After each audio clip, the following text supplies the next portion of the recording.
क्या एक इन्वेस्टर को बेहतर रिटर्न कमाने का हक नहीं है, या सारा रिटर्न ट्रेडर्स ही कमाएंगे?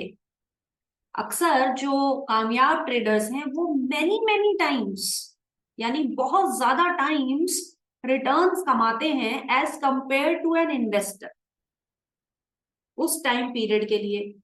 तो मान लीजिए आपका टाइम होराइजन सिर्फ 2 से 3 साल है। आजकल तो 2 से 3 साल तक भी अगर आपने होल्ड कर लिया बहुत बड़ी बात मानी जाती है। आजकल इन्वेस्टर्स बड़े इम्पेशेंट हैं, और क्यों ना हो। जब मार्केट में इतनी अपॉर्चुनिटीज हैं, ऐसे स्किल सेट्स हैं जो आप एक्वायर करके better than return, better than market return generate कर सकते हैं, तो क्यों ना हो आपके अंदर भी वो इच्छा कि मैं बेटर रिटर्न्स कंप्लीट करूं as compare to buy and hold strategy. बस खरीद लिया और छोड़ दिया 10 साल के बाद। 10 साल के बाद किसने देखा है? मुझे वो पैसा आज चाहिए। स्टॉक मार्केट से कमाया हुआ पैसा स्टॉक मार्केट में रखा हुआ बढ़ता हुआ देखने से तो अच्छा है कि उस पैसे को निकाल के अपने लिए वो चीजें खरीदी जाएं, वो अपना वेल्थ एक्यूमुलेट किया जाए, अपने लाइफस्टाइल को बेहतर किया जाए। ठीक है, तो पैसे को बढ़ते हुए देखने से अच्छा है कि अपना टाइम होराइजन थोड़ा छोटा करिए, आप 2 से 3 साल, लेकिन उसमें आप बाय और होल्ड मत कीजिए। थोड़ा सा एडिशनली आप कुछ ऐसा काम कीजिए, सिंपल काम कीजिए जो आपको बेटर रिटर्न्स दे सके। तो फ्रेंड्स, इस वीडियो में मैं आपको एक सिंपल सी स्ट्रेटेजी बताऊंगी जिससे आपके इन्वेस्टमेंट्स भी बेटर हो सकते हैं। मैं फ्रेंड्स आपके सामने शेयर कर रही हूँ ये स्क्रीन, और ये रहा आपके सामने जो मुझे आपको बताना। बैंक निफ्टी है ये, ठीक है। ये बैंक निफ्टी का चार्ट आपके सामने है, और उस पे आप क्या देख रहे हो? नीचे तो है वॉल्यूम, ठीक है, ऊपर है कैंडल स्टिक्स, और एक है व्हाइट लाइन, एक है ब्लू लाइन। लेफ्ट में देख लो ये क्या क्या मैंने बनाया है। सिंपल मूविंग एवरेज 50 दिन का, सिंपल मूविंग एवरेज 200 दिन का। सिर्फ ये 2 लाइंस मैंने ड्रॉ की है। मैंने बहुत सब इसमें तामझाम किया नहीं है, जो कि एक ट्रेडर के सिस्टम में होता है। ठीक है, तो मैं आपको जरा ना एक बार ट्रेडर का भी सिस्टम दिखा देती हूँ ताकि आपको समझ में आए कि एग्जैक्टली मैं आपसे कह क्या रही हूँ। ठीक है, तो जैसे फॉर एग्जाम्पल अगर आप ये वाला सेटअप देखोगे, ठीक है, तो इसके अंदर आपको काफी कुछ दिखाई दे रहा है, काफी कुछ यहाँ पे ड्रॉ किया हुआ है। बीच बीच में कैंडल्स भी बने हैं, नीचे भी कुछ है, ऊपर भी कुछ है, सीधी लाइंस भी है, टेढ़ी लाइंस भी है। ये एक ट्रेडर का सिस्टम है। एक ट्रेडर इतना कुछ काम करता है अपने लिए, लेकिन आप क्या कर रहे हो फ्रेंड्स? आप सिर्फ अपने लिए कर रहे हो ये सिंपल काम। आपने सिर्फ ये सिंपल मूविंग एवरेज 50 डे का और 200 डे मूविंग एवरेज 200 डे का बना के छोड़ दिया। White line is 50 to blue line is 200 day का सिंपल मूविंग एवरेज। अच्छा, चलिए अब बना लेते हैं 2-3 नियम, और देखते हैं कि क्या वो लागू होता है कि नहीं, और अगर उसको लागू हमने कर दिया तो क्या मेरे रिटर्न बेहतर होते हैं या नहीं। ब्लू लाइन है लॉन्ग टर्म को दर्शाती हुई, व्हाइट लाइन है शॉर्ट टर्म को दर्शाती हुई। 50 दिन शॉर्ट होता है, कम होता है एज कंपेयर टू 200 दिन, राइट। इसको आप स्टॉक में भी कन्वर्ट कर सकते हो, क्योंकि मान लीजिए आपने इसको बैंक निफ्टी ना कह के बढ़िया सा एक स्टॉक ही ले लिया। आपने ले लिया मान लीजिए बैंक निफ्टी का एक इंपॉर्टेंट कंपोनेंट HDFC बैंक आपके सामने आ गया। HDFC बैंक में आपने कुछ पैसा लगाया है, और साथ में आपने लगाए हैं SMA 50 डे का और SMA 200 डे का। व्हाइट लाइन सिंपली आपको बताता है कि ये होना चाहिए 50 दिन के सिंपल मूविंग एवरेज इतने होने चाहिए as per HDFC bank. HDFC bank की पिछली चाल के बेसिस पर ये सफेद लाइन बनाई गई कि कायदे से HDFC बैंक को इतना होना चाहिए। और नीली लाइन क्या कहती है कि 200 दिन, उस HDFC बैंक के पिछले 200 दिन की चाल के बेसिस पर HDFC बैंक को यहां पर होना चाहिए। HDFC बैंक कहां पर है? जहां पर कैंडल्स है होना चाहिए, और कहां पर वो है ये आपके सामने लिखा हुआ है। अच्छा, अब एक नियम लिखिए। जब तक 200 डे के ऊपर है, टू नीली लाइन के ऊपर है आपकी कैंडल, आप चिंता मुक्त हैं। आप एक लॉन्ग टर्म ट्रेंड यानी 200 दिन, यानी एक साल में होते हैं 200 दिन, 200 दिन के ऊपर ट्रेड कर रहे हैं, चिंता की बात नहीं है, आप ना स्ट्रोंग हो, आपकी जो प्राइस एक्शन है ना स्ट्रोंग है, तभी तो आप अपने ही पिछले 200 दिन के हिसाब से जहां पे होना चाहिए उससे ऊपर हो। तो उल्टा कैसे होगा? पिछले 200 दिन के अगर नीचे हैं, नीली लाइन के नीचे आपके प्राइसेस अगर चल रहे हैं, तो आप कमजोरी में हो, आप वीकनेस में हो, आप डाउन ट्रेंड में हो। तो लॉन्ग टर्म के अप ट्रेंड का मतलब है कैंडल्स आपकी नीली लाइन के ऊपर है, लॉन्ग टर्म के डाउन ट्रेंड का मतलब है कैंडल्स आपकी नीली लाइन के नीचे। ये तो फ्रेंड्स हो गया आपकी लॉन्ग टर्म की कहानी। अब बात करते हैं इमीडिएट यानी 50 दिन। 50 दिन कितने दिन में? 3 महीने में करीब करीब आपके 50 ट्रेडिंग डेज होते हैं, करीब करीब। कुछ छुट्टियां, सैटरडे संडे अगर आप हटा दें तो एक क्वार्टर को दर्शाता है करीब करीब 50 डे का सिंपल मूविंग एवरेज। पिछले 3 महीने के अप ट्रेंड में हो कि डाउन ट्रेंड में हो, तो जैसी बात आपने 1 साल के लिए कही वही बात आप अपने दिमाग में रख लो। अगर मेरी कैंडल्स पिछले 3 महीने के व्हाइट लाइन के ऊपर है यानी अप ट्रेंड में है, व्हाइट लाइन के नीचे जा रहे हैं तो डाउन ट्रेंड में है। ये तो वो वाली बात हो गई कि ये परिस्थिति क्या है, अब इसको यूज कैसे करना है।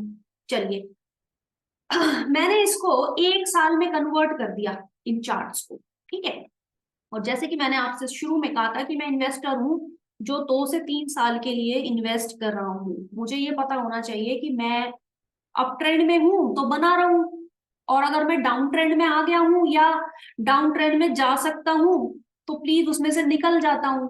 जब अप ट्रेंड दोबारा से रिज्यूम होगा तब फिर से आ जाऊंगा, क्योंकि मैंने कहाँ जाना है, एक तो बाय और होल्ड करना नहीं, मैंने थोड़ा सा मैंने एंट्री एग्जिट करनी है।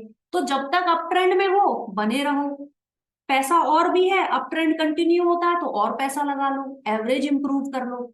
लेकिन जैसे ही डाउन ट्रेंड में हो तो पैसा थोड़ी लगाने लगोगे, या तो डाउन ट्रेंड को आइडेंटिफाई कर लो इससे पहले कि बहुत देर हो जाए, या फिर डाउन ट्रेंड का रिवर्सल होना शुरू हो तो और पैसा लगा के आप एवरेज इंप्रूव कर लो।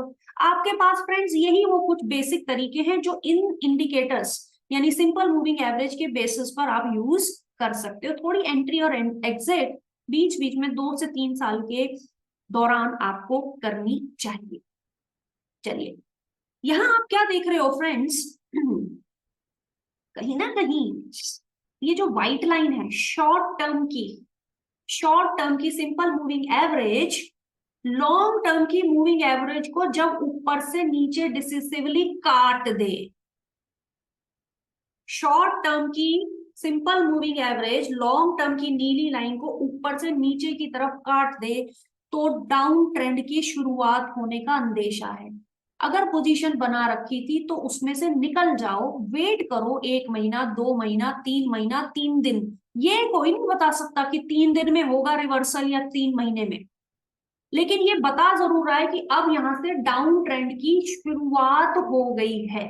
21 सितंबर 2023 को इस लाइन ने इसको काट दिया। अगर आपकी पुरानी कोई पोजीशन थी उसमें से आप निकल गए, निकलने का इंडिकेशन ये है। तो व्हाइट लाइन जब नीली लाइन को ऊपर से नीचे को काट दे, निकल गए, निकल गए मतलब मार्केट से बाहर नहीं निकल गए, क्योंकि आप इन्वेस्टर हो 2 से 3 साल के।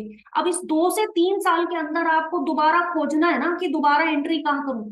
एंट्री करने का नियम फ्रेंड्स वो है जो एग्जिट करने का था उसका एग्जैक्टली उल्टा। यानी कहीं अगर आपको दिखता है चार्ट्स में कि व्हाइट लाइन नीली लाइन को नीचे से ऊपर की तरफ काट रही है, वहां पे आप एंट्री कर लो। चलो खोज लेते हैं, एक तो ये हमें पॉइंट मिला, आ जाइए। यहां क्या देख रहे हो आप, व्हाइट लाइन नीली लाइन को नीचे से ऊपर की तरफ काट रही है, यहां पर आप एंट्री कर सकते हो। यहां एंट्री करके फ्रेंड्स वहां एग्जिट किया था। अब मैं बेसिकली आपको एग्जैक्टली 3 साल पहले लेके जा रही हूं और 3 साल से लेके अब तक को चलाते हुए आपको लेके आऊंगी, पूरे चार्ट में हम घूमेंगे। अब है ये 2023, तो चलो एक काम करते हैं 2020 पे चलते हैं। ये आ गया आपका 2019, नहीं चलिए 3 साल हम कह रहे हैं ना कि कम से कम टाइम होराइजन होना चाहिए। सो करीब करीब ये हो गया वो सब। ये मैं ना वर्टिकल लाइन आपको बना देती हूँ, और कहते हैं कि भाई 3 साल के टाइम होराइजन पे अगर कोई इन्वेस्ट करता है तो वो कैसे कर रहा है, इन सिंपल चीजों को ध्यान में रख के। एंट्री कर रहे हो आप पहली बार, अभी यहाँ एंट्री करनी है, तो डाउन ट्रेंड में करोगे क्या आप एंट्री? क्योंकि मुझे अभी मेरे पास पैसे आए हैं, मैंने मार्केट में लगाना है, मेरे को अभी लगाना है, ऐसे नहीं होता। आपको 3 साल के लिए लगाना है ना, तो आप थोड़ा स्मार्टली काम करो। आप देख रहे हो अच्छा ये व्हाइट लाइन तो नीली लाइन को नीचे की तरफ काट रही है, डाउन ट्रेंड में जा रहा है, अरे वाह, अब ये अब जो है एचडीएफसी बैंक गिर रहा है, ठीक है, तो लोग कहते हैं ना कि गिरते हुए को खरीद लो। खरीदना है, मैं भी वही कहूंगी आपसे कि गिरते हुए सस्ते स्टॉक, अच्छी कंपनी सस्ते प्राइस पे अगर आपको मिले तो खरीद लीजिए, यहां मत खरीद लो जैसे ही गिरा खरीद लिया। खरीदने की कोशिश वहां करनी है हमको जहां पर रिवर्सल का साइन मिल जाए। और रिवर्सल के लिए क्या नियम बनाया है, व्हाइट लाइन जब नीली लाइन को नीचे से ऊपर की तरफ काट के ट्रेड करने लगे वहां एंट्री कर लेना, ठीक है। क्योंकि अगर आपने यहां एंट्री करती होती तो फिर भाई, क्योंकि आप ट्रेडर तो हो नहीं, मैं ये मान के चलूं, तो आप यहाँ घबराते रहोगे कि ये तो पैसा जितने पे लगाया था आधा हो गया, ठीक है। अच्छा, अब जब आप देख रहे हो आपकी कैंडल्स व्हाइट लाइन के ऊपर जाने लगी, थोड़ा थोड़ा आपको लग रहा है कि हाँ थोड़ा स्ट्रेंथ आ रही है, लेकिन 1 साल के अप ट्रेंड में क्या वो चार्ट आ गया है, यहाँ पे आ गया, तो क्या जल्दी थी, आप बुरा समय देखने के लिए क्यों इतना बेताब थे, आपने यहाँ एंट्री कर दी। आपने एचडीएफसी में 1080 रुपीज में यहाँ पर एंट्री कर दी जब व्हाइट लाइन ने नीली लाइन को ऊपर से काटा, और आप उस पर चलते रहे, आप बैठ गया। अब एक तरीका तो ये कि बैठे रहो जब तक कि उस तरीके की लाइन ना बन जाए, एक ये है कि बीच बीच में भी कहीं कुछ एवरेजिंग वगैरह कर सकते हो क्या, ठीक है। जैसे ही ये आपकी कैंडल्स आपकी व्हाइट लाइन को काटे और कहीं रिवर्सल का साइन दे, आप एक एवरेज कर सकते हो। यहाँ पे थोड़ा सा सस्ता हो गया स्टॉक, थोड़ी सी पोजीशन आपने और ऐड करनी, एग्जिट नहीं किया, 1080 रुपए में आप एंटर किए थे, थोड़े से पैसे आपने यहाँ भी जोड़ दिए, अभी भी आप कंफर्टेबल ट्रेंड में बने हुए हो। जब जब ये प्राइसेस आपको रिवर्सल देने की कोशिश करें, इस व्हाइट लाइन के आसपास आए, आपने थोड़ा थोड़ी पोजीशन एक्यूमुलेट कर ली, अब आ गया खतरा। ये प्राइसेस नीली लाइन को टच करके नीचे जाने लग गए, लेकिन अभी भी व्हाइट लाइन ने आपको धोखा नहीं दिया, आप बने हुए कंफर्टेबली इस पोजीशन में। अब हो गया खराब काम, 1080 रुपए का स्टॉक में आप बने रहे और सिर्फ आपने किसी की नहीं सुनी, आपने ना न्यूज देखी, ना आपने कुछ देखा, ना टेलीविजन पे देखा, लेकिन आपने कहा मुझे विश्वास है सिंपल मूविंग एवरेजेस पे। कितनी बार ऐसा हुआ कि प्राइसेस ने काटने की कोशिश की, लेकिन मैंने ये नियम बना रखा था जब तक व्हाइट लाइन नीली लाइन को ऊपर से नीचे की तरफ नहीं काटती, मेरा लॉन्ग टर्म का जो ट्रेंड है ना कंफर्म है, उससे पहले मैं नहीं डरने वाला। अब आप डर नहीं रहे, आप इसमें से निकल गए, यानी एक आपने ट्रेड जो शुरू किया था, ठीक है, 1 डेढ़ साल में आपको अच्छा खासा झटके मिले, ऊपर नीचे ऊपर नीचे। जब जब प्राइसेस वाइट के पास आए, आपने और एवरेज किया, अपनी एवरेज को इंप्रूव किया, और आप 1490 रुपए में, करीब करीब 1500 रुपए में, 1000 रुपए, 1080 की चीज जो ली थी, अब 1400 सॉरी 1500 रुपए में आप वहां से निकल निकले, इसलिए क्योंकि फिर आना है, ट्रेडर नहीं हो इन्वेस्टर हो, ठीक है, निकल गए, बैठे हो, वेट कर रहे हो, वेट कर रहे हो, वेट कर रहे हो, वेट कर रहे हो, वेट कर रहे हो, ठीक है। यहाँ पे जो प्राइसेस है थोड़ा सा आपको सिग्नल दे रहे थे कि भाई प्राइसेस जो है उठने लग गए हैं, ठीक है, व्हाइट के ऊपर गए, नीली के ऊपर गए, लेकिन मैं देख रही हूँ, वेट कर रही हूँ कि जब व्हाइट लाइन नीली लाइन को नीचे से ऊपर की तरफ काट लेगी फिर से मैं खरीद लूं। 1420 में आपने खरीदा और अब इस पोजीशन में फिर से बन गया, फिर से बने, फिर से, और आपने जाके 1627 में निकले। तो देख रहे हैं फ्रेंड्स, 3 साल के अंतराल में कैसे जगह जगह पर आपने एवरेजिंग करी, कैसे आपने 2 या 3 बार ही सिर्फ रीबैलेंसिंग की। ये जो हमने किया है ना फ्रेंड्स, इसको कहते हैं रीबैलेंसिंग। ये जो पोर्टफोलियो मैनेजर्स होते हैं ना, ये आपके पोर्टफोलियो को रीबैलेंस करते रहते हैं, एवरेजिंग करते रहते हैं, एग्जिट एंट्री करते रहते हैं। आपको किसी की जरूरत नहीं है, आप इस चार्ट को समझिए, ये मैंने एचडीएफसी बैंक पे समझाया आपको, आप किसी भी चार्ट के ऊपर ये नियमों को आप देखिए, और पेन और पेपर निकाल के आप जब इसकी कैलकुलेशन करोगे तो आप देखोगे simple buy and hold strategy से आउट परफॉर्म आप उसी स्टॉक में बने रहकर भी कर सकते हो।